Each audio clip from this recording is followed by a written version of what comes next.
Sebelum ceritanya dimulai, silahkan tulis di kolom komentar dari daerah mana saja teman-teman yang menonton cerita ini. Jangan lupa like dan subscribe agar channel ini bisa semakin berkembang dan bisa mempersembahkan cerita yang lebih menarik lagi. 5 bulan telah berlalu sejak dunia Melia runtuh. 5 bulan sejak dering telepon di tengah malam merenggut Gilang, suaminya, dalam sebuah kecelakaan tunggal yang terasa begitu kejam dan tiba-tiba. Duka adalah selimut tebal yang membekapnya selama berminggu-minggu, mengubah apartemen peninggalan mereka menjadi sebuah penjara kenangan. Setiap sudut berbisik tentang tawa Gilang, setiap barang seolah masih menyimpan hangat sentuhannya. Melia tahu, ia tidak akan bisa sembuh jika terus berada di sana. Maka, dengan sisa tenaga yang ia punya, ia membuat keputusan besar. Ia menjual apartemen itu, mengumpulkan uang pesangon dari kantor lamanya, dan menambahkan seluruh tabungan pribadinya untuk membeli sebuah rumah kecil di pinggir kota. Tunai. Tanpa utang, tanpa cicilan, tanpa kaitan dengan masa lalu. Rumah itu adalah bentengnya. Sebuah bangunan sederhana dengan halaman depan yang ditanami rumput Jepang dan sebatang pohon Kamboja. Dindingnya ia cat dengan warna krem yang menenangkan, dan perabotannya ia pilih sendiri, satu persatu, dengan cermat. Tidak ada lagi barang-barang yang menjeritkan nama Gilang. Disinilah Melia mulai menata kembali kepingan hidupnya. Pagi hari ia habiskan dengan menyiram tanaman. Siang hari ia bekerja dari rumah sebagai penerjemah lepas, dan malam hari ia habiskan dengan secangkir teh hangat sambil membaca buku. Keheningan adalah temannya, dan untuk pertama kalinya dalam 5 bulan, Melia mulai bisa bernapas sedikit lebih lega. Rumah ini adalah miliknya, sebuah bukti nyata bahwa ia bisa berdiri di atas kakinya sendiri. Sebuah awal yang baru. Malam itu, hujan turun dengan begitu derasnya, seolah langit menumpahkan seluruh bebannya ke bumi. Melia baru saja selesai membersihkan dapur dan hendak meringkuk di sofa dengan novel barunya. Suara gemericik air yang menghantam jendela kaca menjadi musik latar yang menenangkan. Ia menarik selimut tipis hingga ke dada, merasakan kedamaian merayap di dalam hatinya. Namun, kedamaian itu pecah seketika. Sebuah suara nyaring dan tak terduga membelah keheningan malam. Suara bel rumah. Melia mengerutkan kening. Siapa yang akan bertamu selarut ini, di tengah badai seperti ini? Ia tidak sedang menunggu siapapun. Mungkin hanya anak-anak iseng atau kurir yang salah alamat. Ia mencoba mengabaikannya, berharap suara itu akan hilang. Tetapi bel itu berbunyi lagi, kali ini lebih panjang dan lebih mendesak, seolah jari seseorang menekan tombol itu tanpa henti. Ada nada panik dalam deringnya yang membuat bulu kuduk Melia meremang. Dengan perasaan enggan dan sedikit was-was, ia meletakkan bukunya, bangkit dari sofa, dan berjalan menuju pintu depan. Ia mengintip dari lubang kecil di pintu. Di bawah cahaya remang lampu teras yang berpendar oleh tirai hujan, 2 sosok berdiri berimpitan. Seorang wanita parubaya dan seorang gadis yang lebih muda. Pakaian mereka basah kuyup, menempel di tubuh, dan beberapa koper besar tergeletak di samping mereka, sudah tergenang air hujan. Jantung Melia berdebar kencang saat ia mengenali mereka. Ibu Tarni, ibu mertuanya, dan Ratu, adik perempuan Gilang. Dengan napas tertahan, Melia membuka kunci dan menarik pintu. Angin dingin langsung menyelinap masuk, membawa hawa basah dan aroma tanah. Wajah Ibu Tarni tampak pucat dan letih. Rambutnya yang biasanya tersanggul rapi kini lepek dan berantakan.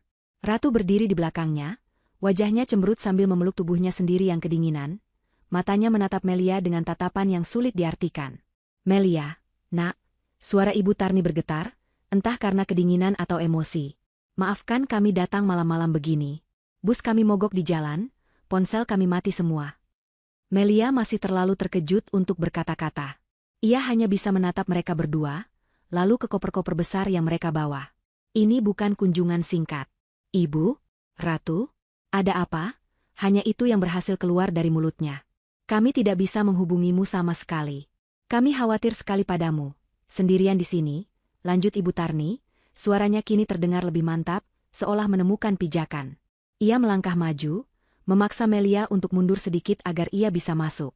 Ratu mengikutinya seperti bayangan, menarik satu koper besar bersamanya, meninggalkan jejak air di lantai keramik yang baru saja Melia pel. "Tapi, kenapa membawa barang sebanyak ini?" tanya Melia, rasa bingungnya perlahan berubah menjadi firasat buruk. Ibu Tarni berhenti sejenak di ruang tamu. Matanya bergerak liar, memindai setiap sudut ruangan, dari sofa baru hingga hiasan dinding yang Melia pilih. Ada kilatan aneh di matanya, sebuah penilaian yang dingin, bukan kekaguman. "Kami pikir, tidak baik kamu tinggal sendirian setelah semua yang terjadi. Kamu butuh keluarga di sisimu. katanya, seolah itu adalah penjelasan yang paling masuk akal di dunia. Ia kemudian berbalik menatap Melia, senyumnya tampak dipaksakan. Jadi, kami memutuskan untuk pindah ke sini dan menemanimu. Untuk sementara, tentu saja. Sampai kamu benar-benar pulih. Melia merasa lidahnya keluh. Pindah? Menemaninya? Tidak ada yang pernah membicarakan ini sebelumnya. Ibu Tarni bahkan tidak pernah menelepon untuk menanyakan kabarnya selama sebulan terakhir. Firasat buruk di dalam hatinya semakin menguat, terasa seperti bongkahan es di perutnya. Ia ingin menolak, ingin mengatakan bahwa ia baik-baik saja, bahwa ia justru membutuhkan kesendirian untuk pulih. Tapi melihat kondisi mereka yang basah kuyup dan tampak menyedihkan, kata-kata itu tersangkut di tenggorokannya. Rasa tidak tega dan kewajibannya sebagai menantu membuatnya ragu. Sudah, jangan berdiri di situ. Cepat ambilkan kami handuk. Dan kamar tamu di mana? Kami lelah sekali. Ratu memecah keheningan, suaranya ketus dan penuh perintah. Ia menjatuhkan dirinya di sofa baru Melia tanpa permisi, mengabaikan bahwa pakaiannya yang basah akan meninggalkan noda di kainnya. Melia hanya bisa mengangguk pasrah. Ia bergegas mengambil handuk dan menunjukkan kamar tamu yang selama ini selalu rapi dan bersih. Sementara mereka berganti pakaian, Melia membuatkan teh hangat, otaknya masih berusaha memproses semua yang terjadi. Ini pasti hanya salah paham. Mungkin mereka benar-benar hanya akan tinggal beberapa hari sampai menemukan tempat lain. Ia mencoba meyakinkan dirinya sendiri. Ketika Ibu Tarni keluar dari kamar, ia sudah mengenakan daster yang ia bawa. Ia menghampiri Melia yang sedang berdiri termangu di dapur. Tanpa peringatan, ia menarik Melia ke dalam sebuah pelukan yang erat, terlalu erat hingga terasa menyesakan. Ibu Tarni menepuk-nepuk punggung Melia, namun kepalanya menoleh ke samping, matanya kembali menjelajahi interior rumah itu dengan tatapan menilai yang sama. Ia mendekatkan bibirnya ke telinga Melia, dan berbisik dengan suara rendah yang membuat Melia merinding. Mulai sekarang, biar ibu dan ratu yang menjagamu di sini, nak. Bisikan itu tidak terdengar seperti sebuah tawaran yang tulus. Itu terdengar seperti sebuah deklarasi, sebuah klaim kepemilikan. Saat Ibu Tarni melepaskan pelukannya, Melia bisa melihat dengan jelas bahwa tatapan mertuanya tidak tertuju padanya, melainkan pada seluruh rumah yang telah ia bangun dengan susah payah sebagai benteng pertahanannya. Dan malam itu, Melia sadar, bentengnya baru saja ditembus. Keesokan paginya, Melia terbangun bukan karena alarm ponselnya atau cahaya matahari yang menyelinap dari celah gorden, melainkan karena suara bising yang asing di rumahnya sendiri. Suara televisi dari ruang tamu menyala dengan volume yang memekakan telinga, menayangkan acara gosip pagi dengan gelak tawa yang riuh. Diikuti oleh suara benturan panci dan wajan dari arah dapur. Kedamaian yang selama ini menjadi sahabatnya telah lenyap dalam semalam, digantikan oleh kekacauan yang membuatnya pusing bahkan sebelum ia sempat membuka mata sepenuhnya. Dengan langkah berat, ia keluar dari kamar. Pemandangan yang menyambutnya membuatnya terdiam sejenak. Di ruang tamu, Ratu berbaring santai di atas sofa, kakinya diangkat ke atas sandaran lengan, matanya terpaku pada layar televisi. Beberapa bungkus camilan yang ia temukan di lemari dapur sudah terbuka di atas meja, remah-remahnya berceceran di atas karpet. Ratu bahkan tidak menoleh saat Melia lewat. Ia seolah sudah menjadi pemilik tempat itu. Di dapur, situasinya tidak lebih baik. Ibu Tarni sedang sibuk di depan kompor, memasak sesuatu yang menebarkan aroma bawang yang sangat kuat. Namun, bukan itu yang membuat Melia menghela napas. Meja dapurnya yang selalu bersih kini berantakan. Sisa kupasan bawang, cangkang telur, dan percikan minyak mengotori permukaannya. Ibu Tarni telah mengeluarkan hampir semua peralatan masaknya, menggunakannya seolah ia sedang mempersiapkan pesta besar. Pagi, Melia, sapa Ibu Tarni tanpa menoleh. Ibu buatkan nasi goreng kesukaan almarhum Gilang. Kamu pasti jarang makan enak selama ini, kan? Kasihan, kurus sekali badanmu. Kalimat itu, yang seharusnya terdengar penuh perhatian, justru terasa seperti sebuah kritikan tajam. Seolah-olah Melia tidak mampu mengurus dirinya sendiri. Melia hanya tersenyum tipis. Terima kasih, Bu, tapi tidak perlu repot-repot. Repot apa? Ini kan sudah jadi dapur ibu juga sekarang, jawab Ibu Tarni dengan enteng. Ia meletakkan sepiring besar nasi goreng di meja makan. Cepat panggil Ratu, sarapan dulu. Setelah itu, kamu bisa mulai mencuci baju kami. Koper kami basah semua tadi malam. Lagi-lagi, sebuah perintah yang dibungkus sebagai permintaan biasa. Melia merasakan gelombang protes naik di dalam dirinya, tetapi ia menelannya kembali. Ia tidak ingin memulai pagi dengan pertengkaran. Ia meyakinkan dirinya sendiri bahwa mereka masih tamu, dan ia harus bersabar. Setelah sarapan, yang diisi dengan keluhan Ratu tentang sinyal wifi yang lambat dan komentar Ibu Tarni tentang bagaimana cara Melia menata piring yang salah, Melia mulai mengumpulkan pakaian kotor mereka. Hari-hari berikutnya berjalan dengan pola yang sama. Kehadiran Ibu Tarni dan Ratu secara perlahan tapi pasti mengikis ruang pribadi Melia, baik secara fisik maupun mental. Ibu Tarni mulai memindahkan barang-barang di rumah tanpa meminta izin. Foto pernikahan Melia dan Gilang yang tadinya berada di tengah dinding ruang tamu, digeser ke sudut untuk memberi tempat pada foto keluarga besar Ibu Tarni. Vas bunga keramik kesayangan Melia dipindahkan dari meja kopi ke atas rak buku yang tinggi karena dianggap menghalangi jalan. Setiap kali Melia mencoba memprotes dengan halus, Ibu Tarni akan selalu menjawab dengan senjata andalannya. Ini kan demi kebaikanmu juga, Nak, supaya rumahnya lebih hidup. Sementara itu, Ratu telah sepenuhnya mengambil alih ruang tamu. Ia menghabiskan sebagian besar waktunya di sana, melakukan siaran langsung untuk media sosialnya, tertawa dan berbicara dengan keras di telepon, atau tidur di sofa. Ia tidak pernah sekalipun menawarkan bantuan untuk membersihkan rumah, atau mencuci piring bekas makannya sendiri. Semua barangnya, mulai dari pengisi daya ponsel, produk riasan, hingga pakaian yang baru ia coba, dibiarkan berserakan begitu saja.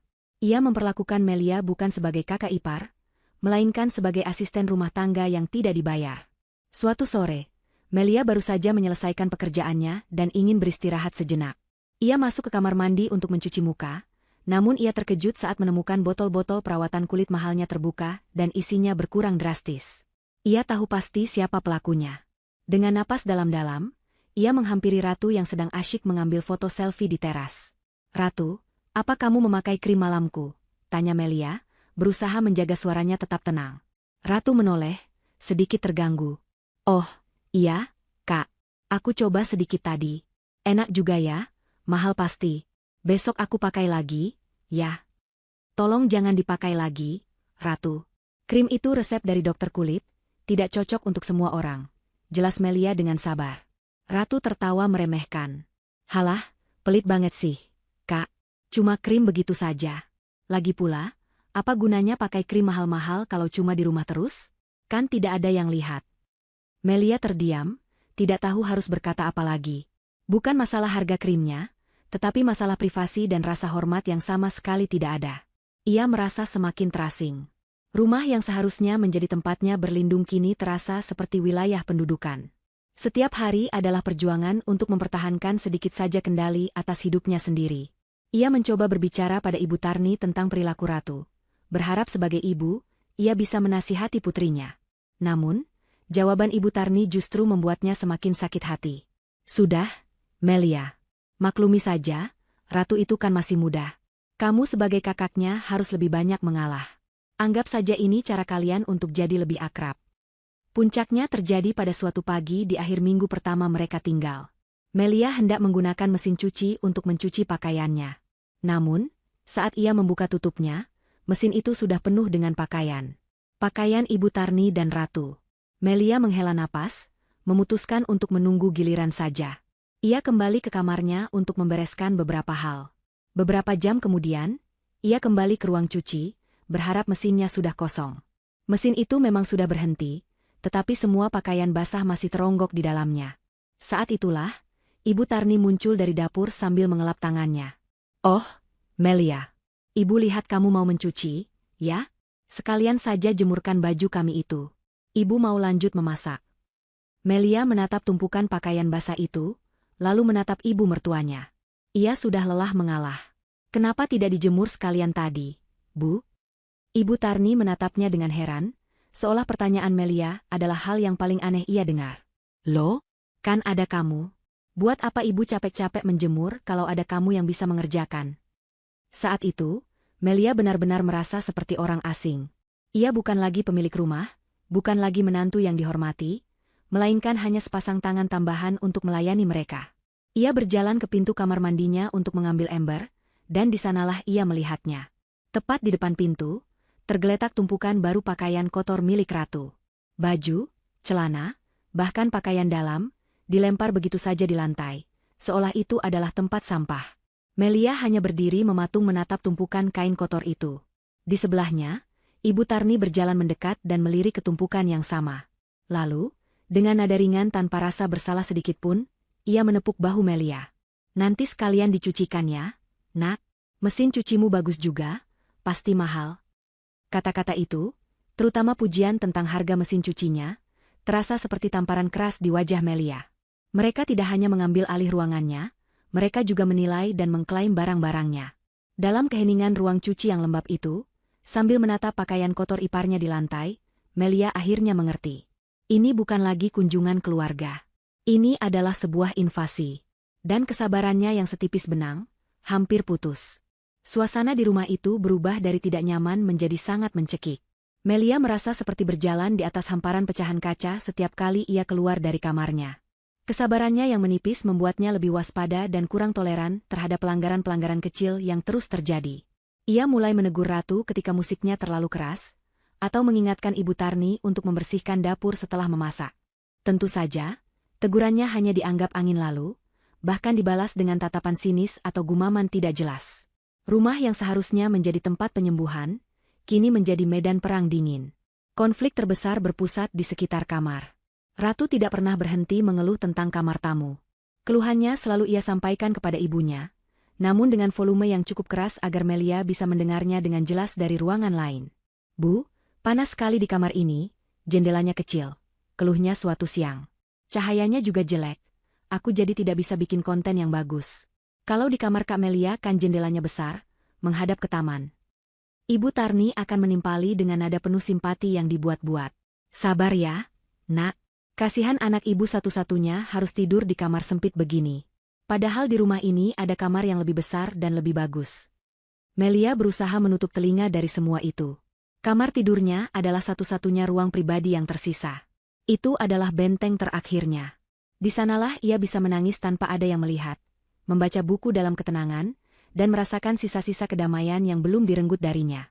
Tempat tidurnya yang nyaman, meja kerjanya yang menghadap ke taman belakang, dan lemari pakaian yang berisi barang-barangnya adalah satu-satunya hal di rumah itu yang masih terasa sepenuhnya miliknya. Ia tidak akan pernah menyerahkan itu. Di sisi lain, bagi Ratu dan Ibu Tarni, kamar utama itu bukan hanya sekadar ruangan. Kamar itu adalah simbol status. Mendapatkannya berarti memenangkan pertempuran, sebuah penegasan siapa yang sebenarnya berkuasa di rumah itu. Setiap hari, Ratu akan dengan sengaja berjalan melewati kamar Melia yang pintunya sedikit terbuka, matanya melirik ke dalam dengan penuh rasa iri dan keinginan. Ia menginginkan kasur ukuran raja itu, kamar mandi pribadi di dalamnya, dan balkon kecil yang menghadap ke taman. Puncak dari perang dingin ini terjadi pada suatu malam di meja makan. Melia baru saja selesai memasak makan malam, sup ayam dan perkedel jagung. Suasana sudah tegang sejak awal. Ratu mengaduk-aduk supnya dengan malas, sementara Ibu Tarni makan dalam diam, sesekali melirik tajam ke arah Melia. "Aku tidak habis pikir," Ratu memulai, meletakkan sendoknya dengan kasar hingga menimbulkan bunyi denting yang keras. "Bagaimana Kak Gilang dulu betah tinggal di apartemen sempit? Untung saja sekarang Kak Melia pindah ke rumah yang lebih besar. Setidaknya ada sirkulasi udara." Melia tidak menanggapi, ia terus makan dengan tenang. Ia tahu ini adalah sebuah pancingan. Ibu Tarni menyahut, seolah melanjutkan percakapan yang sudah mereka rencanakan. "Benar katamu, RAT. Rumah ini memang lumayan. Sayang sekali kalau tidak dimanfaatkan dengan baik. Ada ruangan besar yang nyaman, tapi yang menempati malah lebih suka menyendiri." Sindiran itu ditujukan langsung padanya. Melia meletakkan sendoknya, menatap ibu mertuanya. "Maksud ibu?" Ibu Tarni menghela napas panjang, memasang ekspresi seolah ia memikul beban terberat di dunia. Ia menatap Melia dengan tatapan yang seolah-olah penuh pengertian, namun terasa begitu dingin. "Melia, ibu dan Ratu di sini kan niatnya baik, ingin menemanimu. Tapi sepertinya kamu tidak nyaman dengan kehadiran kami. Ratu juga, tidurnya tidak pernah nyenyak sejak datang ke sini. Badannya pegal-pegal, sering masuk angin." Ia berhenti sejenak, membiarkan kata-katanya menggantung di udara. Lalu, dengan nada yang begitu ringan seolah ia hanya sedang menyarankan menu makan siang besok, ia menjatuhkan bom itu. "Melia, kamu kan perempuan, sendirian juga. Tidur di gudang kosong belakang kan bisa, tinggal diberi kasur lipat. Biar kamarmu dipakai Ratu, kasihan dia tidak nyaman tidur di kasur kecil. Kamar utama itu lebih cocok untuk anak gadis seperti dia." Waktu seolah berhenti. Suara detak jam dinding di ruang tamu terdengar begitu keras di telinga Melia. Gudang kosong. Ibu mertuanya baru saja menyuruhnya, sang pemilik rumah, untuk tidur di gudang. Sebuah ruangan di belakang dapur yang ia gunakan untuk menyimpan perkakas tua, cat sisa, dan barang-barang yang tidak terpakai. Ruangan itu lembab, berdebu, dan hanya memiliki satu jendela kecil di bagian atas yang hampir tidak bisa dimasuki cahaya. Penghinaan dalam usulan itu begitu luar biasa, begitu menusuk, hingga Melia merasa sulit bernapas. Ia menatap Ratu, yang duduk dengan ekspresi puas di wajahnya, seolah ia sudah tahu ibunya akan mengatakan itu. Lalu ia kembali menatap Ibu Tarni, yang menatapnya balik dengan tatapan menantang, menunggu reaksinya. Untuk pertama kalinya sejak mereka datang, Melia tidak menelan kembali perasaannya. Ia tidak memaksakan senyum atau mengangguk pasrah. Sebuah kekuatan dingin yang tidak ia kenali muncul dari dalam dirinya. Tidak, katanya. Suaranya tidak keras, tetapi begitu tegas dan jelas, hingga membuat Ibu Tarni dan Ratu sedikit terkejut. Apa katamu? Tanya Ibu Tarni, nadanya meninggi. Saya bilang tidak, ulang Melia, matanya menatap lurus ke arah ibu mertuanya. Ini kamar saya. Saya tidak akan pindah kemana-mana. Kamar tamu sudah lebih dari cukup. Wajah Ratu langsung memerah karena marah. Pelit sekali. Kami ini keluarga Kak Gilang, kami juga berhak tinggal dengan nyaman di sini. Kalian sudah tinggal di sini, dan saya sudah sediakan kamar yang layak. Kamar saya adalah privasi saya, balas Melia, suaranya tetap terkendali meski jantungnya berdebar kencang. Dasar menantu tidak tahu diri, bentak Ibu Tarni, akhirnya menunjukkan warna aslinya. Kami datang jauh-jauh untuk menemanimu, dan ini balasanmu? Kamu pikir kamu siapa? Kamu pikir rumah ini sepenuhnya milikmu? Jangan lupa, kamu bisa membeli rumah ini juga karena ada sangkut pautnya dengan anakku. Makan malam berakhir di sana. Melia bangkit dari kursinya, membawa piringnya yang masih terisi setengah ke dapur, dan langsung masuk ke kamarnya tanpa mengucapkan sepatah kata pun lagi. Ia mengunci pintu dari dalam, punggungnya bersandar di kayu yang dingin. Tangannya gemetar, bukan karena takut, tapi karena luapan amarah yang selama ini ia pendam. Malam itu, rumah terasa semakin dingin dan asing. Ia bisa mendengar suara pintu dibanting dan bisik-bisik penuh amarah dari luar. Keesokan harinya, perang hening dimulai. Mereka tidak lagi berbicara padanya. Ibu Tarni dan Ratu hanya akan berinteraksi satu sama lain, mengabaikan keberadaan Melia seolah ia tidak ada. Suasana begitu berat dan penuh permusuhan. Melia merasa lega karena setidaknya ia telah menarik garis batas. Namun, perasaan lega itu tidak berlangsung lama. Malam harinya, setelah seharian bekerja di dalam kamar, Melia keluar untuk mengambil minum. Saat ia kembali, ia memasukkan kunci ke lubang pintu kamarnya, tetapi kunci itu terasa aneh. Sulit untuk diputar.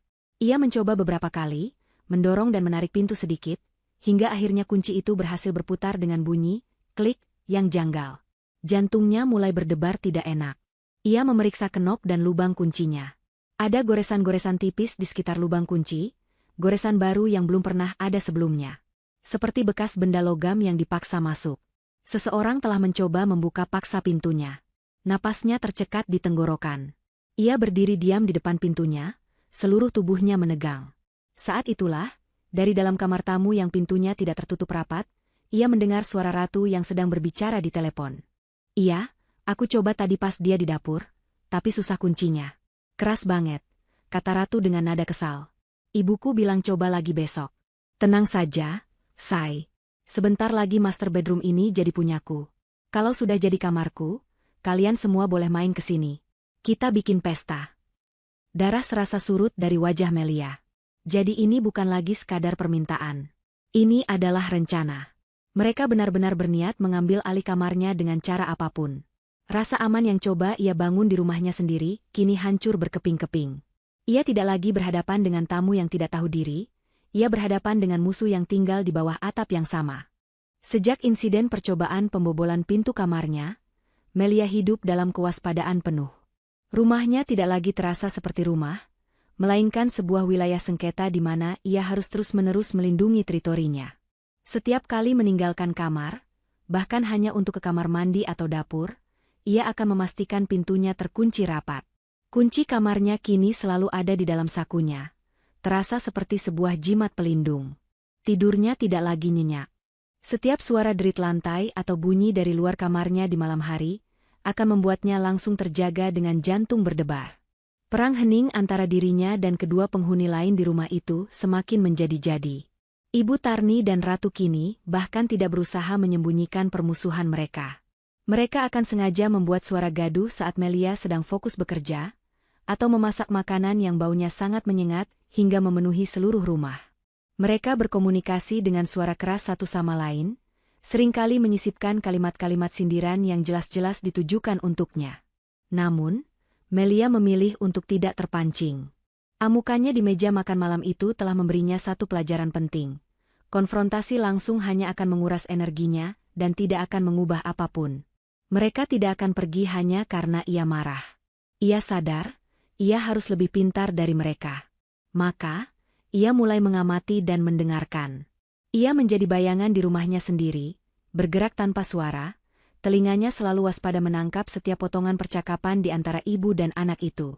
Dan dari sanalah ia mulai memahami gambaran yang jauh lebih besar dan lebih mengerikan daripada sekadar perebutan sebuah kamar tidur. Suatu sore, saat Melia sedang berada di kamarnya, ia mendengar Ibu Tarni dan Ratu berbicara di ruang tamu. Mereka mungkin mengira Melia sedang memakai penyuara telinga saat bekerja. "Jadi bagaimana, Bu? Apa kita tunggu saja sampai dia bosan dan memberikan kamarnya?" tanya Ratu. Suara Ibu Tarni terdengar rendah dan penuh perhitungan. "Sabar, Ratu. Mengambil alih kamar itu hanya langkah pertama. Ada yang lebih penting dari itu. Kita harus memikirkan jangka panjang."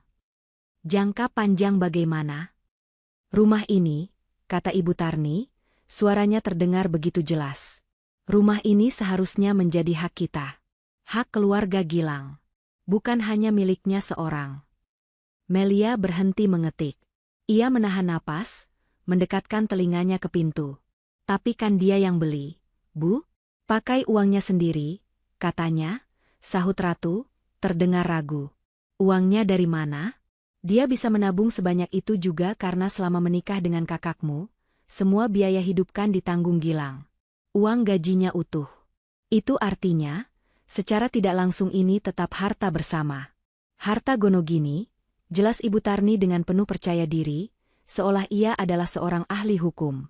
Apalagi dia itu janda yang tidak punya anak.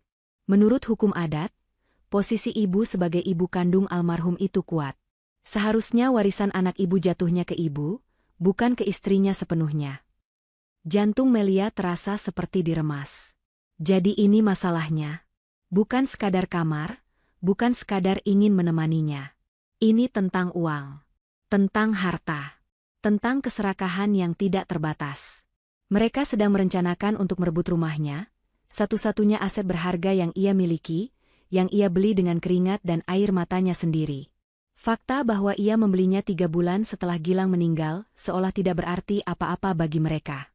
Mereka telah menciptakan narasi mereka sendiri, sebuah kebohongan yang mereka yakini sebagai kebenaran untuk melegalkan niat busuk mereka. Perasaan dikhianati menjalari seluruh tubuhnya, terasa dingin dan menyakitkan. Ia selalu menghormati Ibu Tarni sebagai ibunya Gilang. Meskipun hubungan mereka tidak pernah terlalu hangat, ia tidak pernah menyangka ibu mertuanya bisa sejahat ini. Rasa duka atas kepergian Gilang kini bercampur dengan rasa muak terhadap keluarganya. Percakapan di luar terus berlanjut. "Lalu apa yang harus kita lakukan, Bu?" tanya Ratu, suaranya kini terdengar bersemangat, terhasut oleh logika serakah ibunya. "Kunci dari semuanya," bisik Ibu Tarni, "adalah surat rumah itu. Sertifikatnya. Kalau dokumen itu sudah ada di tangan kita, dia tidak akan bisa berbuat apa-apa. Kita bisa bilang ke semua orang kalau rumah ini memang dibelikan Gilang untuk kita, dan dia hanya menumpang. Kita bisa jadikan sertifikat itu jaminan di bank, dapat uang untuk modal usahamu. Dia mau melawan? Siapa yang akan percaya padanya?" Mendengar kata sertifikat, darah Melia serasa membeku. Ia langsung teringat pada map tebal berwarna hijau yang ia simpan di laci paling bawah meja kerjanya. Laci itu memang tidak pernah ia kunci. Selama ini ia tidak pernah berpikir bahwa ia harus mengunci laci di dalam rumahnya sendiri dari anggota keluarga. Betapa naifnya dia. Sejak saat itu, ketakutan Melia perlahan berubah menjadi sesuatu yang lain. Sesuatu yang lebih dingin, lebih tajam. Sebuah tekad. Ia tidak akan membiarkan mereka menang. Ia tidak akan membiarkan kerja kerasnya dan masa depannya dihancurkan oleh keserakahan mereka. Ia berhenti memandang dirinya sebagai korban. Kini, Ia adalah seorang pejuang yang harus mempertahankan bentengnya sampai titik darah penghabisan. Perang heningnya kini memiliki tujuan yang jelas, melindungi sertifikat itu dengan cara apapun. Ia mulai memperhatikan gerak-gerik mereka dengan lebih saksama. Ia melihat bagaimana tatapan ratu sering tertuju pada ruang kerjanya. Ia juga memperhatikan bagaimana Ibu Tarni, dengan dalih membersihkan rumah, seringkali berlama-lama di dekat area meja kerjanya, menyentuh dan merapikan barang-barang di atasnya. Mereka sedang mencari kesempatan. Suatu hari, Melia sengaja meninggalkan pintu kamarnya sedikit terbuka saat ia pergi ke dapur. Ia berdiri di balik dinding, mengamati. Benar saja, tidak lama kemudian, Ibu Tarni berjalan perlahan mendekati kamarnya, melongo ke dalam, matanya langsung tertuju pada meja kerja di sudut ruangan. Ia tampak ragu-ragu untuk masuk. Saat Melia sengaja menjatuhkan sendok di dapur hingga menimbulkan suara, Ibu Tarni langsung terlonjak kaget dan bergegas pergi, berpura-pura sedang menuju kamar mandi. Malam itu, Melia tidak bisa tidur. Ia duduk di meja kerjanya, menatap laci paling bawah. Di sanalah senjatanya, sekaligus kelemahannya, tersimpan. Mereka mengincar surat itu. Mereka pikir dengan memiliki kertas itu, mereka bisa merebut segalanya. Mereka salah besar. Melia membuka laci itu, mengeluarkan map hijau tersebut dan menatapnya lama. Sebuah rencana mulai terbentuk di benaknya. Rencana yang berisiko, tetapi jika berhasil, akan menjebak mereka dalam permainan yang mereka ciptakan sendiri. Ia tidak akan lagi hanya bertahan. Ia akan mulai menyerang. Setelah malam yang menegangkan itu, Melia mengira suasana di rumah akan menjadi semakin buruk. Ia mempersiapkan diri untuk lebih banyak lagi keheningan yang memusuhi, sindiran yang lebih tajam, dan tatapan penuh kebencian. Namun, apa yang terjadi keesokan paginya justru sangat di luar dugaannya. Ia terbangun oleh aroma wangi roti bakar dan kopi, aroma yang sudah lama tidak ia cium di rumahnya sendiri. Dengan perasaan waspada, ia keluar dari kamar. Pemandangan di dapur membuatnya berhenti melangkah. Ibu Tarni sedang berdiri di depan meja makan, menata beberapa lembar roti bakar dengan selai srikaya di atas piring. Di sampingnya, Ratu sedang mengaduk 2 cangkir kopi. Tidak ada wajah cemberut, tidak ada tatapan sinis. Saat melihat Melia, Ibu Tarni tersenyum lebar, senyuman yang tampak begitu tulus hingga terasa palsu. "Pagi, Melia. Sudah bangun, Nak? Sini, sarapan dulu. Ibu buatkan roti bakar kesukaanmu," sapanya dengan nada riang yang dibuat-buat. Ratu menoleh dan, meskipun tidak tersenyum, ia mengangguk kecil. "Pagi, Kak." Melia terpaku sejenak, otaknya mencoba memproses perubahan drastis ini. Kemarin mereka membentaknya dan mencoba membobol pintunya, hari ini mereka menyiapkannya sarapan. Ini adalah sebuah taktik. Setelah gagal dengan cara intimidasi, mereka kini mencoba jalan lain. Jalan yang lebih halus, lebih licik, dan mungkin lebih berbahaya. Mereka akan mencoba meruntuhkan pertahanannya dengan topeng kebaikan. Meskipun alarm bahaya berbunyi nyaring di kepalanya, Melia memutuskan untuk bermain bersama mereka. Ia tahu, menolak kebaikan mereka hanya akan memancing pertengkaran baru dan membuat mereka kembali ke mode serangan. Ia harus tahu apa permainan yang sedang mereka mainkan. "Wah, terima kasih banyak, Bu, Erate," kata Melia, memaksakan seulas senyum di wajahnya. "Tidak perlu repot-repot padahal." "Repot apa? Anggap saja permintaan maaf kami soal semalam," sahut Ibu Tarni, suaranya terdengar penuh penyesalan. Ia menarik kursi untuk Melia. "Ibu sadar ibu sudah keterlaluan. Tentu saja kamu berhak atas kamarmu. Kami yang salah karena tidak mengerti perasaanmu. Maafkan ibu ya, Nak." Permintaan maaf itu terasa hampa. Kata-katanya terucap dengan begitu mudah tanpa beban. Ratu hanya diam, tetapi ia meletakkan secangkir kopi di depan Melia, sebuah gestur damai yang terasa sangat canggung. Melia duduk dan mulai makan, berpura-pura menerima permintaan maaf itu dengan lapang dada. "Sudah, Bu, tidak apa-apa. Saya juga mungkin terlalu sensitif semalam." Dari sanalah babak baru sandiwara ini dimulai. Rumah itu mendadak berubah menjadi panggung teater. Ibu Tarni dan Ratu memainkan peran sebagai keluarga yang peduli dan penuh kasih sayang. Mereka mulai sering memuji masakan Melia, menanyakan pekerjaannya, dan yang paling sering, mereka mulai membangkitkan kenangan tentang Gilang. Kenangan itu menjadi senjata utama mereka. Suatu sore, saat Melia sedang bekerja, Ibu Tarni masuk ke kamarnya membawa sepiring pisang goreng. "Ini, Nak, dimakan dulu. Dulu Gilang suka sekali pisang goreng buatan ibu. Dia selalu bilang, dia ingin kamu belajar resepnya dari ibu. Katanya, matanya menerawang. Gilang pasti sedih sekali melihat kita bertengkar kemarin. Dia pasti ingin kita semua akur dan saling menjaga. Setiap kata adalah tusukan kecil yang dirancang untuk menimbulkan rasa bersalah di hati Melia. Mereka menggunakan memori suaminya untuk memanipulasinya, untuk membuatnya lengah dan merasa bahwa kecurigaannya selama ini adalah hal yang salah dan tidak berdasar. Melia akan tersenyum, mengangguk, dan mengucapkan terima kasih, sambil di dalam hati ia merasakan amarah yang dingin. Ia melihat dengan jelas apa yang sedang mereka lakukan. Mereka pikir ia bodoh. Mereka pikir ia bisa dilunakan dengan cerita-cerita sentimental.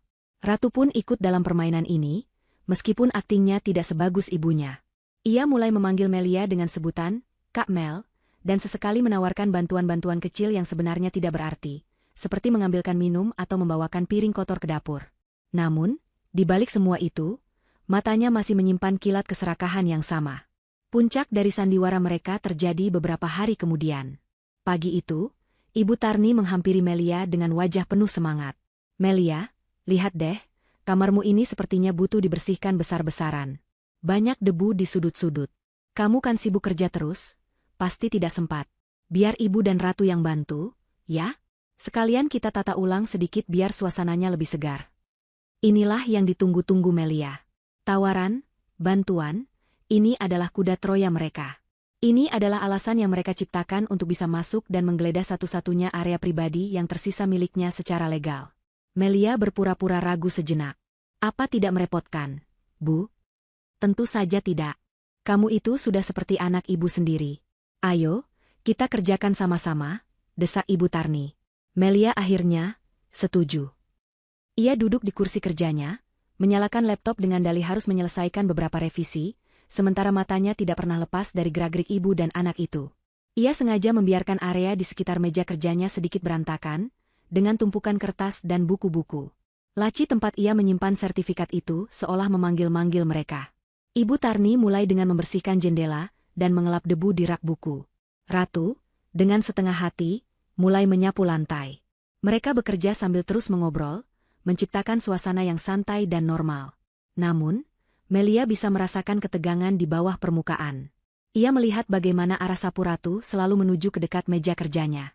Ia melihat bagaimana tatapan Ibu Tarni sesekali mencuri pandang ke arah laci-laci mejanya. Kemudian, momen itu pun tiba. Ratu, setelah selesai menyapu, mendekati meja kerja Melia. Kak, di bawah meja kakak kotor banget. Banyak debu. Laci-lacinya juga. Sini aku bersihkan sekalian, katanya. Tangannya sudah terulur hendak meraih kenop laci paling bawah. Jantung Melia berdebar kencang, tetapi wajahnya tetap tenang. Sebelum jari Ratu menyentuh laci itu, Melia berkata dengan nada ramah namun tegas. Terima kasih, Ratu. Tapi jangan yang itu. Biar nanti saya sendiri yang bersihkan. Ratu menarik kembali tangannya, sedikit terkejut. Kenapa, Kak? Cuma laci biasa, kan? Di dalam situ banyak dokumen pekerjaan yang penting dan sudah tersusun rapi. Nanti kalau berantakan, saya yang pusing, jawab Melia, matanya menatap lurus ke arah Ratu. Saat itulah, Ibu Tarni yang sedang mengelap permukaan meja, ikut menimpali. Benar kata Ratu, Mel. Dikasih bantuan kok menolak. Cuma dilap sebentar saja tidak akan membuat dokumenmu terbang. Tangannya bergerak seolah tanpa sengaja, menyentuh laci yang sama. Ia berhenti sejenak, jarinya bertumpu di sana, sedikit lebih lama dari yang seharusnya. Dalam sepersekian detik yang terasa begitu panjang, mata Ibu Tarni bertemu dengan mata Melia. Di sana, di dalam tatapan itu, topeng kebaikan itu retak. Melia bisa melihat kilatan frustrasi dan keserakahan yang tidak lagi bisa disembunyikan. Ibu Tarni tahu bahwa Melia tahu. Dan Melia tahu bahwa Ibu Tarni tahu ia mengetahuinya. Permainan itu telah terungkap dalam sebuah kontak mata yang hening. Ibu Tarni segera menarik tangannya dan tersenyum kaku. Oh, ya sudah kalau begitu. Kami lanjut bersihkan yang lain saja. Sandiwara itu terus berlanjut hingga sore, tetapi energinya sudah berbeda. Mereka tahu Melia sedang mengawasi. Dan Melia tahu mereka hanya menunggu saat yang tepat untuk kembali mencoba. Malam itu, setelah mereka selesai, Melia duduk sendirian di kamarnya yang kini terasa lebih dingin. Kontak mata tadi adalah deklarasi perang tanpa suara. Ia tidak bisa terus-menerus berjaga seperti ini. Ia tidak bisa selamanya duduk di depan lacinya untuk melindunginya. Ia harus mengambil langkah selanjutnya. Ia harus memindahkan medan pertempuran ke wilayah yang ia kuasai. Kontak mata dengan Ibu Tarni di depan meja kerjanya menjadi titik balik bagi Melia. Keraguan terakhir yang mungkin masih tersisa di benaknya kini lenyap tak berbekas. Ia tidak lagi berurusan dengan keluarga yang serakah, tetapi dengan predator yang sabar dan licik, yang hanya menunggu saat yang tepat untuk menerkam. Terus-menerus bertahan seperti ini, hanya akan membuatnya lelah secara mental dan fisik. Ia tidak bisa mengawasi mereka 24 jam sehari. Cepat atau lambat, ia akan lengah, dan saat itulah mereka akan bergerak. Ia sadar, pertahanan terbaik adalah menyerang. Malam itu, setelah memastikan Ibu Tarni dan Ratu sudah masuk ke kamar mereka, Melia menyalakan laptopnya. Namun, ia tidak membuka dokumen pekerjaannya. Ia membuka peramban internet dan mulai melakukan riset. Jarinya menari di atas papan ketik, memasukkan kata-kata kunci, kamera pengawas mini, cara membuktikan niat jahat, kekuatan hukum salinan sertifikat. Ia membaca puluhan artikel, forum hukum, dan ulasan produk hingga matanya terasa perih. Ia tidak akan gegabah. Rencananya harus sempurna, tanpa celah. Keesokan paginya, ia menelepon Sarah, sahabatnya sejak kuliah yang kini bekerja di sebuah firma hukum. Ia sengaja menelepon di taman belakang, berbicara dengan suara pelan, memastikan tidak ada yang bisa menguping pembicaraannya. "Sar, aku butuh bantuanmu," kata Melia, langsung ke inti permasalahan.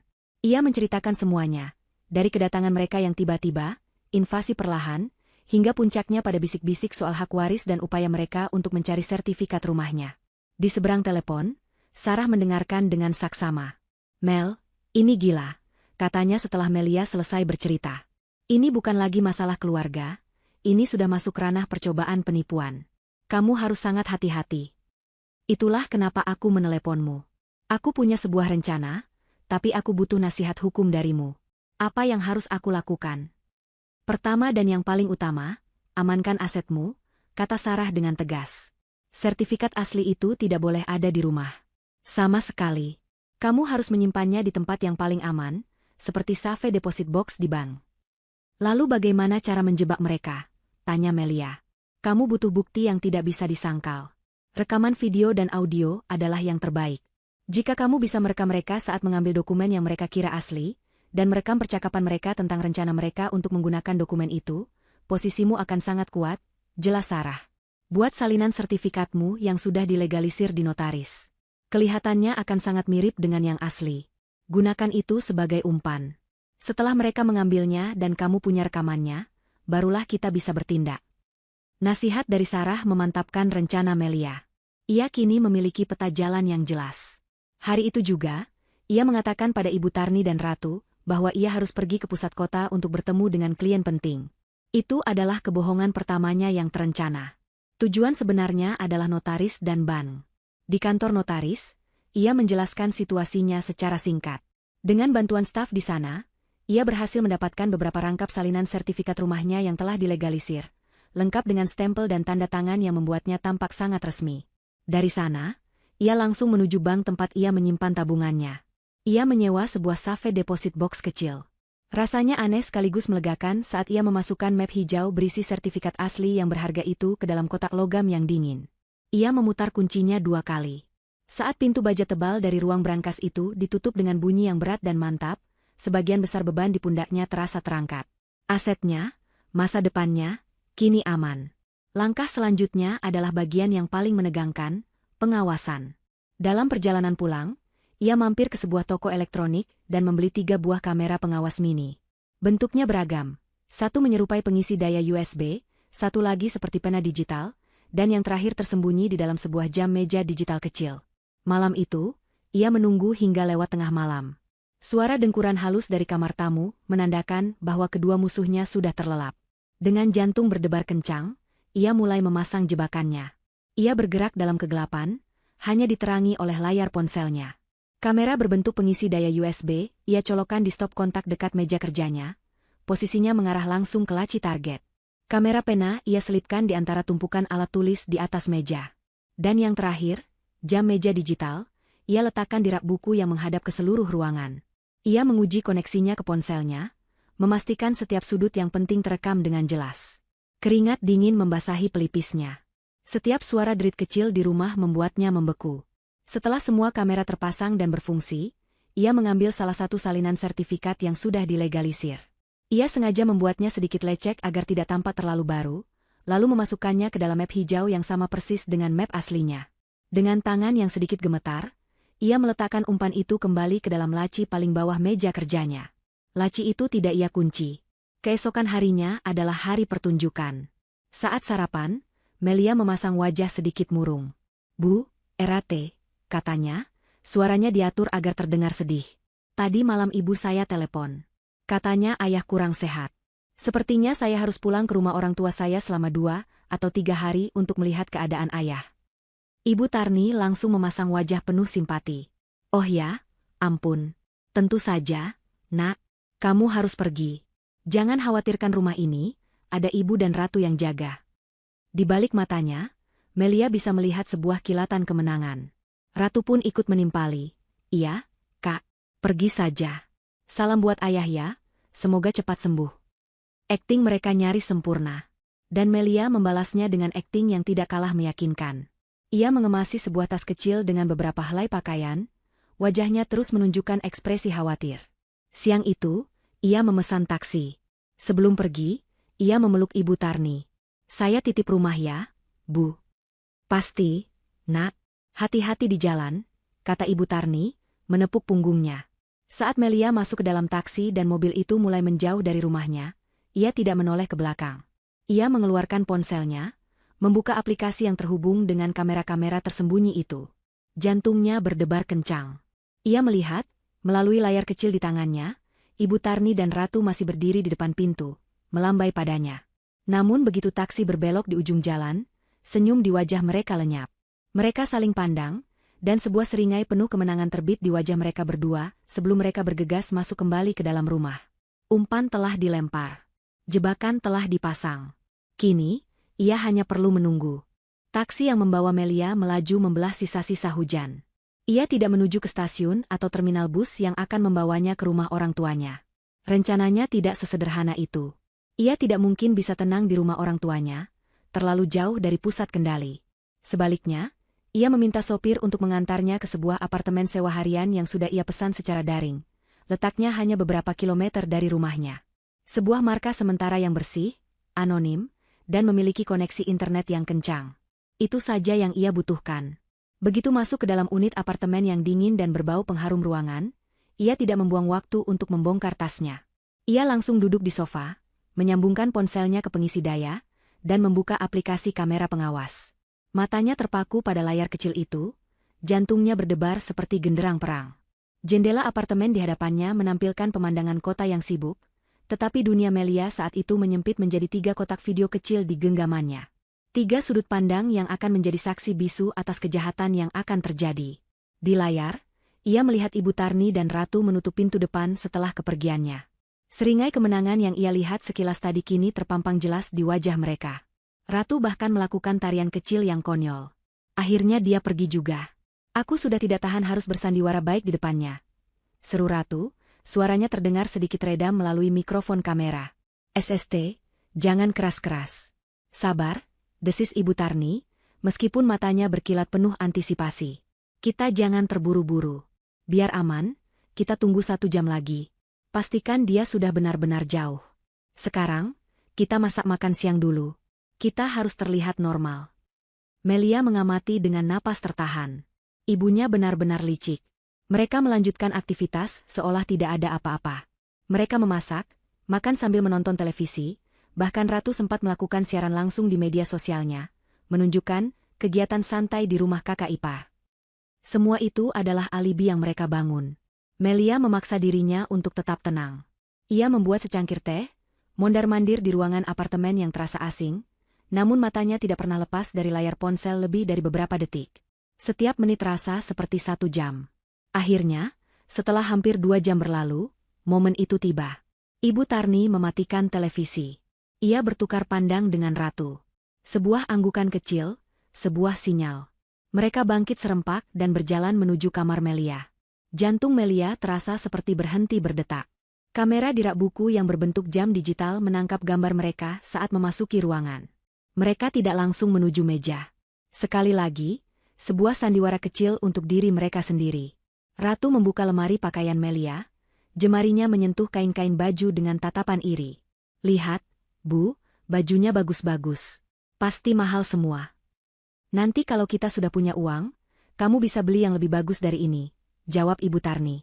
Ia sibuk melihat-lihat ke bawah tempat tidur dan ke belakang gorden. Sebuah pencarian palsu. Akhirnya, mereka mendekati target utama, meja kerja. Kamera dari pengisi daya USB memberikan sudut pandang yang sempurna, menangkap setiap detail wajah mereka yang tegang. Coba kamu yang buka, RAT, perintah Ibu Tarni. Dengan tangan yang sedikit gemetar, Ratu berjongkok dan menarik kenop laci paling bawah. Laci itu terbuka dengan mulus tanpa perlawanan. Keduanya menahan napas saat melihat sebuah map hijau tergeletak di dalamnya. Ratu mengeluarkannya dengan hati-hati, seolah itu adalah sebuah relik suci. Ia menyerahkannya pada Ibu Tarni. Dengan jari-jari gemetar penuh semangat, Ibu Tarni membuka map itu. Matanya membelalak saat melihat kertas dengan kop surat Badan Pertanahan Nasional. Ia tersenyum, senyum kemenangan yang paling murni dan paling jelek yang pernah Melia lihat. Dapat? Desisnya, suaranya bergetar karena euforia. Benarkan kataku. Dia itu bodoh dan ceroboh. Menyimpan surat sepenting ini di laci yang bahkan tidak dikunci. Ratu mencondongkan tubuhnya lebih dekat. Matanya berbinar-binar. Ini asli kan, Bu? Jangan-jangan cuma fotokopian. Tentu saja asli, kamu lihat ini. Ibu Tarni menunjuk stempel dan tanda tangan yang tertera di salinan yang telah dilegalisir itu. Lihat stempel basahnya. Kertasnya juga tebal. Ini yang asli. Hahaha, akhirnya. Berakhir sudah penderitaan kita, RAT. Ibu Tarni memeluk putrinya dengan erat. Mereka berdua tertawa, tawa lega yang terdengar mengerikan di telinga Melia. Setelah puas merayakan, mereka mulai merencanakan langkah selanjutnya. Dan setiap kata yang mereka ucapkan terekam dengan jelas oleh mikrofon tersembunyi. Besok pagi, jangan sampai kesiangan, kata Ibu Tarni, nadanya kini berubah menjadi serius dan penuh perintah. Kita langsung ke Bank Surya Kencana yang ada di jalan utama itu. Ingat, bilang ke petugasnya kalau ini rumah warisan dari almarhum Gilang. Kamu kan anak dan ibu ini ibunya, kita ahli waris yang sah. Kalau mereka tanya soal Kak Melia, tanya Ratu. Bilang saja dia sudah setuju, tapi sedang di luar kota. Kita butuh uangnya cepat untuk modal usahamu. Butik online MU itu. Kita ajukan pinjaman 500 juta. Ibu sudah hitung, harga rumah ini pasti lebih dari itu. Nanti sisanya bisa buat pegangan ibu dan untuk renovasi rumah sedikit. Kata Ibu Tarni, otaknya sudah bekerja cepat menyusun rencana pengeluaran uang yang bahkan belum mereka dapatkan. Lalu kalau Kak Melia pulang dan tahu suratnya hilang. Ibu Tarni tertawa meremehkan. Dia mau apa? Dokumennya ada di tangan kita. Dia tidak punya bukti apa-apa. Kalau dia macam-macam, kita usir saja sekalian dari rumah ini. Bilang ke semua orang kalau dia menantu durhaka yang mau merebut hak mertua dan adik iparnya. Siapa yang akan percaya padanya? Cukup. Melia sudah mendengar semua yang ia butuhkan. Tangannya yang dari tadi terkepal erat kini perlahan rileks. Tidak ada lagi gemetar. Tidak ada lagi debaran jantung yang menggila. Yang ada hanya perasaan dingin yang aneh, sebuah ketenangan yang menakutkan. Rasa sakit karena pengkhianatan telah menguap, digantikan oleh kepuasan yang suram. Mereka telah masuk ke dalam perangkapnya dengan begitu sempurna. Dengan gerakan yang mantap dan terukur, ia menekan tombol rekam di aplikasinya, memastikan seluruh video itu tersimpan. Ia mengunggahnya ke penyimpanan awan, lalu mengirim salinannya ke alamat email pribadi dan ke email Sarah, pengacaranya. Bukti itu kini aman di beberapa tempat, tidak mungkin bisa dihapus. Ia melihat di layar, Ibu Tarni dengan hati-hati menyimpan map hijau itu ke dalam tas tangannya. Mereka kemudian membereskan kembali kamar itu seperti semula, berusaha menghilangkan semua jejak mereka. Setelah itu, mereka keluar dari kamar dengan senyum puas. Melia mematikan layar ponselnya. Ruangan apartemen yang tadinya terasa menegangkan kini terasa tenang. Ia bangkit, berjalan ke arah jendela, dan menatap pemandangan kota di luar. Orang-orang di bawah sana sibuk dengan kehidupan mereka, tidak menyadari drama yang baru saja ia saksikan. Ia menarik napas dalam-dalam. Bagian pertama dari rencananya telah berhasil dengan gemilang. Kini, saatnya mempersiapkan bagian kedua. Bagian di mana para pemburu itu menyadari bahwa mereka sebenarnya adalah mangsa. Ia kembali meraih ponselnya, mencari nama Sarah di kontaknya, dan menekan tombol panggil. Saat sahabatnya itu menjawab, suara Melia terdengar begitu tenang, datar, dan dingin seperti baja. Sar, kita dapatkan mereka. Semuanya terekam. Sekarang, saatnya menyusun acara penyambutan untuk mereka. Melia tidak kembali keesokan harinya, atau bahkan lusa. Ia membiarkan Ibu Tarni dan Ratu menikmati kemenangan palsu mereka selama 2 hari penuh. Dari kamera pengawas yang terus ia pantau dari apartemen sewanya, ia melihat mereka berdua pergi pagi-pagi sekali pada hari pertama, berdandan rapi dan membawa tas berisi sertifikat curian itu. Mereka pasti pergi ke bank. Ia melihat mereka kembali beberapa jam kemudian dengan wajah kecewa. Dari potongan percakapan yang berhasil ia tangkap, pihak bank rupanya meminta beberapa dokumen pendukung lain dan ingin melakukan survei, sebuah prosedur standar yang tidak mereka antisipasi. Kekecewaan itu membuat mereka semakin tidak waspada. Mereka yakin kemenangan hanya tertunda sebentar. Pada pagi hari ketiga, Melia memutuskan sudah saatnya untuk pulang. Ia check out dari apartemen dan naik taksi menuju rumahnya. Saat ia tiba di depan gerbang, ia mengambil napas dalam-dalam, mengenakan kembali topeng wajah murung seorang anak yang mengkhawatirkan orang tuanya. Kehadirannya yang tiba-tiba di ambang pintu membuat Ibu Tarni dan Ratu, yang sedang bersantai menonton televisi, terlonjak kaget. Wajah mereka langsung pucat pasi, bertukar pandang dengan panik. Melia, kamu sudah pulang, nak? Seru Ibu Tarni, suaranya terdengar 1 oktav lebih tinggi dari biasanya. Bagaimana keadaan ayahmu? Sudah jauh lebih baik, Bu, jawab Melia dengan senyum tipis yang tampak letih. Ia meletakkan tasnya. Hanya kelelahan saja ternyata. Jadi saya putuskan untuk langsung pulang. Ia mengamati reaksi mereka dengan saksama. Ratu tampak gelisah, tidak berani menatap matanya. Ibu Tarni, dengan kemampuan aktingnya yang lebih terasa, berusaha keras untuk terlihat normal, meskipun tangannya sedikit gemetar saat ia meraih remote untuk mengecilkan volume televisi. Mereka jelas sedang menunggu. Menunggu ledakan. Menunggu Melia masuk ke kamarnya, menyadari sertifikatnya hilang, dan keluar dengan amukan. Tapi ledakan itu tidak pernah datang. Melia sama sekali tidak masuk ke kamarnya. Ia justru duduk di sofa, bergabung dengan mereka. Wah, rumah bersih sekali. Terima kasih ya, Bu, RAT, sudah dijaga dengan baik, katanya dengan nada tulus. Pujian itu membuat mereka semakin bingung dan takut. Ini tidak sesuai dengan skenario yang ada di kepala mereka. Kenapa dia begitu tenang? Apa dia belum tahu? Atau jangan-jangan dia tahu sesuatu? Paranoia mulai merayap di benak mereka. Melia melanjutkan permainan psikologisnya. Saya merasa bersalah sekali sudah merepotkan kalian. Kalian sudah berbaik hati menemani saya di sini, malah saya tinggal pergi. Ia bangkit menuju dapur. Sebagai ucapan terima kasih, malam ini biar saya yang masak makanan spesial. Sikapnya yang ramah dan ceria adalah sebuah siksaan yang jauh lebih hebat daripada teriakan atau tuduhan. Ibu Tarni dan Ratu hanya bisa mengangguk dengan kaku, pikiran mereka dipenuhi berbagai kemungkinan terburuk. Sepanjang sisa hari itu, Melia bersikap seolah tidak ada beban. Ia memasak sambil bersenandung, ia menanyakan kegiatan Ratu di media sosial, ia bahkan memijat pundak Ibu Tarni yang mengeluh pegal. Setiap sentuhan dan kata-katanya yang ramah terasa seperti bara api bagi mereka berdua. Malam harinya, setelah makan malam yang canggung di mana hanya Melia yang banyak bicara, ia mengumumkan rencananya. Bu, RAT, karena saya bersyukur sekali ayah sudah diberi kesehatan lagi, dan juga sekalian kita mendoakan almarhum Gilang, saya berencana mengadakan pengajian kecil besok pagi, katanya dengan wajah berseri-seri. Saya mau mengundang Pak RT dan beberapa ibu-ibu tetangga terdekat saja. Tidak usah ramai-ramai. Ibu Tarni dan Ratu saling pandang. Sebuah pengajian? Ide itu terdengar begitu normal dan saleh, hingga meredakan sedikit paranoia mereka. Mungkin ini alasan dibalik sikap baiknya. Mungkin ia benar-benar tidak tahu apa-apa. Ini justru kesempatan bagus bagi mereka untuk menunjukkan citra sebagai keluarga yang rukun dan agamis di depan para tetangga. Tentu saja, nak. Ide yang bagus sekali, jawab Ibu Tarni cepat. Biar Ibu bantu siapkan semuanya besok. Terima kasih, Bu, kata Melia. Kalian pakai baju yang paling bagus ya besok. Biar terlihat pantas di depan para tamu. Malam itu, saat semua orang sudah tidur, Melia tidak tidur. Ia sibuk melakukan persiapan terakhirnya. Ia tidak memesan kue atau menyiapkan minuman untuk pengajian. Sebaliknya, ia menyelinap ke ruang tamu dan dengan hati-hati menyambungkan laptopnya ke televisi layar datar yang ada di sana menggunakan kabel HDMI. Ia menyembunyikan laptop di balik rak, hanya menyisakan tetikus nirkabel yang ia genggam. Ia membuka berkas video rekaman dari kamera tersembunyi, mengaturnya agar siap diputar kapan saja. Setelah itu, Ia mengirim beberapa pesan singkat kepada Sarah, pengacaranya, dan 2 orang kontak lain yang telah Sarah siapkan.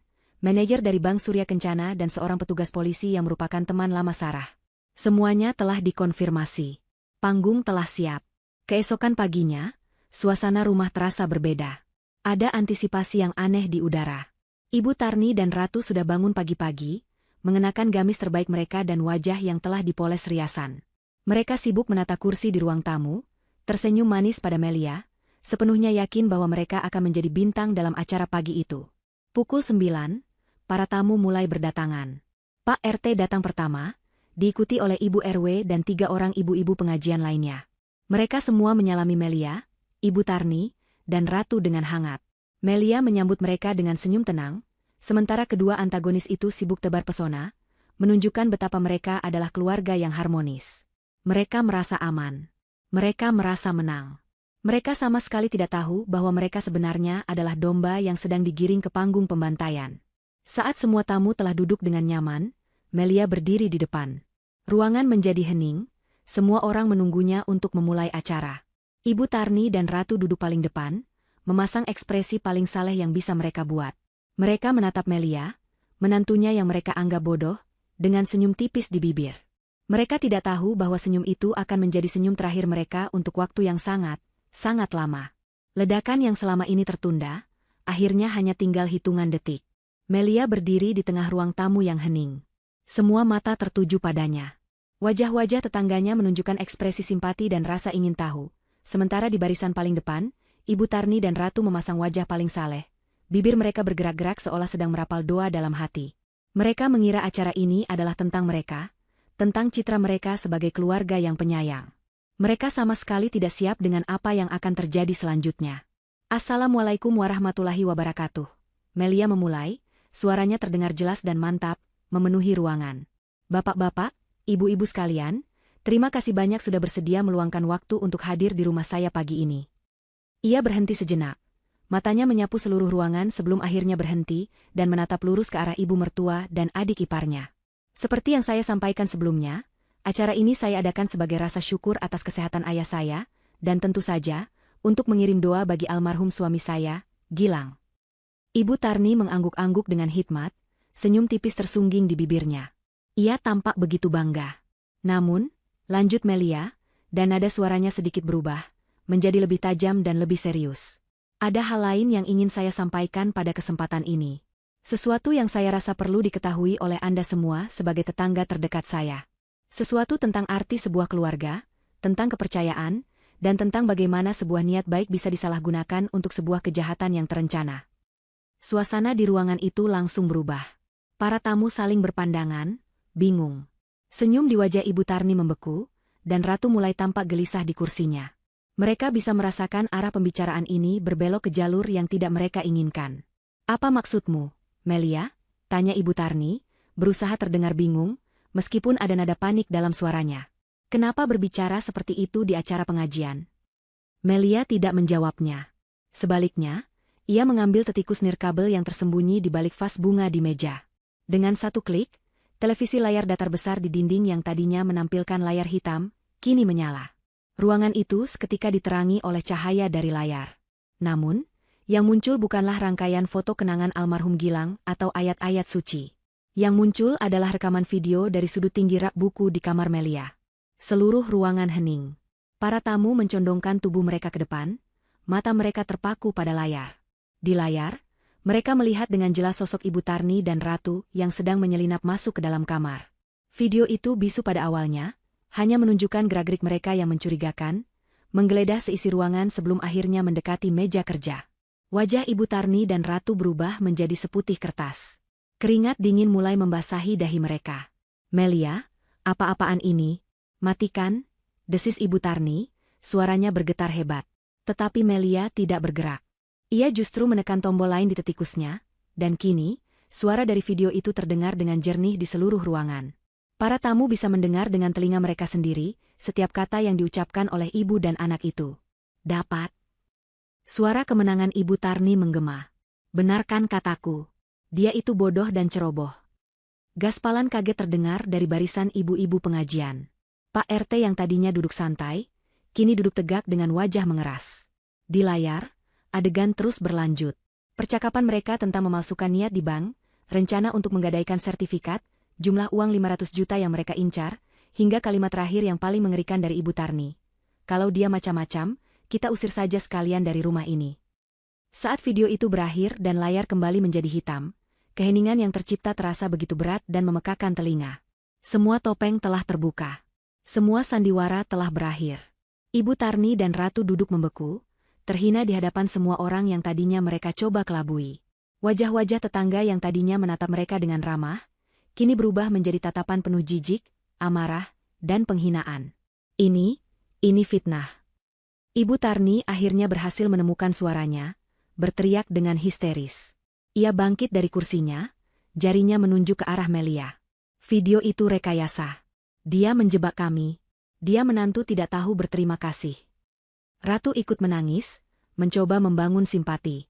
Kami hanya ingin membantu membersihkan kamarnya. Kami tidak mengambil apa-apa.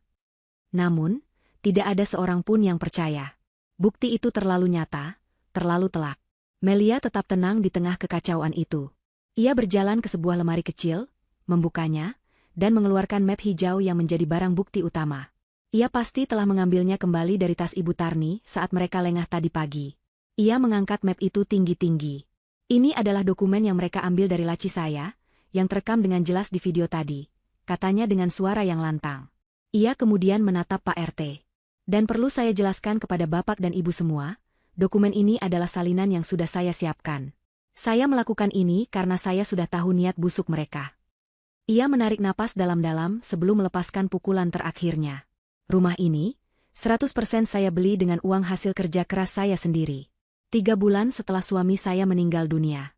Sertifikat aslinya, yang asli, tersimpan dengan aman di dalam brankas bank. Pengakuan itu menghapus keraguan terakhir yang mungkin masih ada. Kebohongan Ibu Tarni tentang harta Gonogini dan hak waris hancur berkeping-keping. Pak RT, sebagai kepala lingkungan di sini, lanjut Melia, suaranya kini sedikit bergetar, bukan karena takut, tapi karena kelegaan. Saya sebagai warga Bapak, memohon perlindungan dari tindakan percobaan penipuan dan pencurian yang telah mereka lakukan di rumah saya sendiri. Pak RT bangkit berdiri, wajahnya merah padam karena marah. Ibu Tarni, saya benar-benar tidak menyangka. Saya sangat kecewa. Perbuatan ibu ini sudah mencoreng nama baik lingkungan kita. Tepat saat Ibu Tarni hendak meluncurkan sumpah serapah lagi, suara bel pintu terdengar di seluruh rumah. Sekali lagi, seperti malam kedatangan mereka, suara bel itu menjadi pertanda perubahan. Dengan langkah yang mantap, Melia berjalan dan membuka pintu. Di ambang pintu tidak hanya berdiri Sarah, pengacaranya, tetapi juga 2 orang lain yang berpakaian rapi dengan logo Bank Surya Kencana di seragam mereka, dan di belakang mereka, berdiri 2 orang petugas polisi berseragam lengkap. Ruang tamu yang tadinya riuh oleh bisik-bisik kini kembali sunyi senyap. Ibu Tarni dan Ratu menatap ke arah pintu dengan mata terbelalak ngeri. Wajah mereka menunjukkan kengerian murni saat menyadari bahwa ini bukanlah sekadar penghinaan sosial. Pengadilan di ruang tamu mereka baru saja akan diresmikan oleh hukum negara. Polisi itu melangkah masuk, tatapan mereka tertuju lurus pada ibu dan anak yang kini gemetar ketakutan. Perjalanan mereka telah berakhir di sini. Saat kedua polisi itu melangkah masuk, ruang tamu yang tadinya terasa panas oleh ketegangan kini terasa dingin oleh kehadiran hukum yang tak terhindarkan. Salah satu petugas, seorang pria parubaya dengan wajah tegas, mengangguk singkat pada Melia sebelum pandangannya tertuju pada Ibu Tarni dan Ratu yang gemetar. "Selamat pagi," katanya dengan suara berat yang berwibawa. "Kami dari kepolisian sektor terdekat. Kami di sini untuk menindaklanjuti laporan yang dibuat oleh Ibu Melia melalui kuasa hukumnya, Ibu Sarah, atas dugaan tindak pidana percobaan penipuan dan pencurian dokumen." Pria berseragam dari Bank Surya Kencana kemudian maju selangkah. "Dan kami dari pihak bank bisa mengonfirmasi," katanya, menatap langsung ke arah Ibu Tarni, "bahwa ibu ini, bersama putrinya, memang telah datang ke kantor kami 2 hari yang lalu dan mencoba mengajukan pinjaman dengan menggunakan dokumen yang sekarang kami ketahui adalah salinan sertifikat milik Ibu Melia. Semuanya telah terhubung. Video, saksi, laporan resmi. Tidak ada lagi celah untuk berbohong." Ratu langsung menangis meraung-raung, sementara Ibu Tarni, menyadari semuanya telah berakhir, jatuh terduduk di kursi dengan tatapan kosong. Semua energi jahatnya seolah tersedot habis, hanya menyisakan sosok wanita tua yang kalah dan menyedihkan. Para tetangga yang hadir menjadi saksi bisu dari drama penegakan hukum itu. Mereka melihat dengan mata kepala sendiri bagaimana Ibu Tarni dan Ratu, setelah diinterogasi singkat, diminta untuk ikut ke kantor polisi. Prosesnya berjalan cepat dan efisien. Tidak ada lagi teriakan histeris, hanya isak tangis Ratu yang memilukan dan kebisuan Ibu Tarni yang menakutkan. Saat mereka digiring keluar dari rumah itu, melewati wajah-wajah tetangga yang menatap mereka dengan campuran iba dan jijik, itulah hukuman sosial pertama mereka. Sebuah parade kehinaan yang akan mereka ingat seumur hidup. Setelah mobil polisi menghilang di ujung jalan, para tamu pamit satu persatu, memberikan kata-kata dukungan dan pelukan singkat pada Melia. Pak RT adalah yang terakhir pergi. Kalau ada apa-apa lagi, jangan sungkan panggil saya, Bu Melia. Saya dan seluruh warga di sini akan menjaga Ibu, katanya dengan tulus. Akhirnya, Melia sendirian. Ia berdiri di tengah ruang tamunya yang kini terasa begitu luas dan sunyi. Keheningan ini berbeda. Bukan lagi keheningan yang mencekam, melainkan keheningan yang membebaskan. Ia menutup pintu depan, menguncinya, dan bersandar sejenak di sana. Ia menarik napas panjang dan dalam, lalu mengembuskannya perlahan, melepaskan semua beban, semua amarah, dan semua ketakutan yang telah membelenggunya selama berminggu-minggu. Perang telah usai, dan ia telah menang. Proses hukum berjalan seperti yang diperkirakan Sarah. Dengan bukti rekaman video yang tak terbantahkan dan kesaksian dari pihak bank, Ibu Tarni dan Ratu tidak bisa mengelak. Mereka dinyatakan bersalah. Ratu, yang dianggap ikut serta secara aktif, dijatuhi hukuman beberapa bulan penjara. Ibu Tarni, mengingat usianya, mendapatkan hukuman percobaan dengan kewajiban lapor dan sanksi sosial yang berat. Berita tentang perbuatan mereka menyebar seperti api di kalangan keluarga besar. Mereka menjadi aib. Tidak ada sanak saudara yang mau menjenguk atau membantu. Mereka benar-benar ditinggalkan, menuai buah dari keserakahan mereka sendiri. Secara finansial, mereka hancur. Secara sosial, mereka mati. Karma telah menuntaskan tugasnya dengan sempurna. Bagi Melia, hidupnya dimulai kembali. Hal pertama yang ia lakukan adalah memanggil tukang kunci dan mengganti seluruh kunci di rumahnya. Kemudian, dengan bantuan beberapa teman, ia mengemasi setiap barang yang ditinggalkan oleh Ibu Tarni dan Ratu. Setiap helai pakaian, setiap sikat gigi, setiap benda yang mengingatkannya pada kehadiran mereka, ia masukkan ke dalam kardus. Ia mengirim kardus-kardus itu ke alamat seorang kerabat jauh mereka tanpa sepatah kata pun. Setelah rumahnya bersih dari jejak fisik mereka, ia melakukan pembersihan secara spiritual. Ia membuka semua jendela lebar-lebar, membiarkan udara segar dan sinar matahari masuk, mengusir hawa pengap dan energi negatif yang tertinggal. Ia menyetel musik yang ceria, membersihkan setiap sudut rumah sambil menari kecil, dan menata ulang perabotannya kembali ke posisi yang ia sukai. Rumah itu kembali menjadi miliknya, seutuhnya. Bulan-bulan berlalu. Trauma dari kejadian itu memang meninggalkan bekas, tetapi tidak melumpuhkannya. Sebaliknya, pengalaman itu telah menempa Melia menjadi pribadi yang jauh lebih kuat, lebih tegas, dan lebih bijaksana.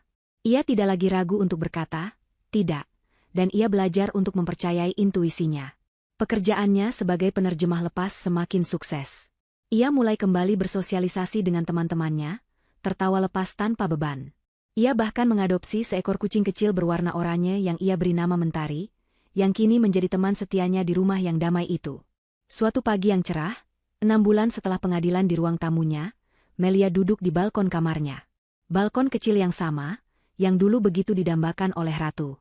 Di tangannya ada secangkir teh melati yang hangat. Kucingnya, Mentari, mendengkur puas di pangkuannya. Sinar matahari pagi yang keemasan menyinari wajahnya, memberinya kehangatan yang menyenangkan. Ia menatap taman kecilnya yang kini rimbun oleh bunga-bunga yang ia tanam sendiri. Tidak ada lagi sisa amarah atau dendam di hatinya. Yang ada hanyalah rasa syukur dan kedamaian yang mendalam. Ia telah melewati badai tergelap dalam hidupnya dan keluar sebagai pemenang, bukan dengan kebencian, tetapi dengan kecerdasan dan ketegasan. Rumah ini, yang pernah coba direbut darinya, kini berdiri kokoh sebagai monumen atas kekuatannya. Hidupnya kini sepenuhnya miliknya. Fajar yang baru telah tiba, dan cahayanya terasa begitu indah. Terasa begitu indah. Terasa begitu indah. Terasa begitu indah. Terasa begitu indah. Terasa begitu indah.